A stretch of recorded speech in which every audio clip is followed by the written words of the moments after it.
When you talk about companies with off-road heritage, you probably think of Land Rover and Jeep. But don't forget Toyota. The company has more than 60 years of experience with four-wheel drive, and there's been a Land Cruiser in its range for 65 years. This year brings a host of revisions to Toyota's biggest 4x4. They start with a new look for the exterior, but also include a revised dashboard, a more comfortable cabin and a new, workhorse, entry-level model.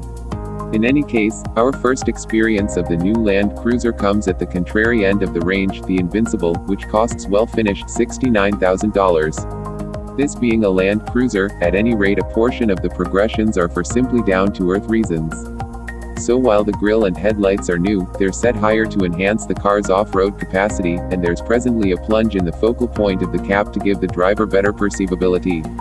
The progressions inside are fairly more broad, with another instrument binnacle and focus reassure, and it's for the most part great. The touchscreen has pleasant, huge symbols, and every one of the catches on the inside comfort are delightfully thick.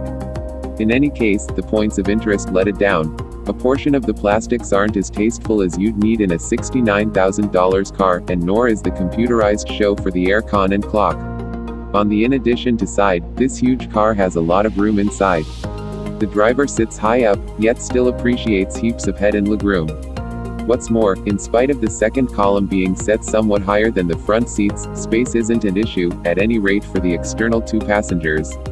The inside seat is absurdly thin. The Invincible form likewise accompanies a third column of seats, and if the second push seats are slid advances, you'd get several children in there. With every one of the 7 seats upright, the boot space is really small, yet when you crease away the electrically worked third line you get a great measure of room. On the road, it's the extent of the Land Cruiser that rules your experience. This is most discernible around the local area, where the sheer size of the thing implies you need to plot a careful course. The low outfitted directing requests bunches of turns of the wheel, while the self-centering impact isn't solid, either, so you need to strive to get the bolt off once you've securely arranged the turn. To exacerbate the situation, in stop-begin activity you truly see the engine's poor refinement.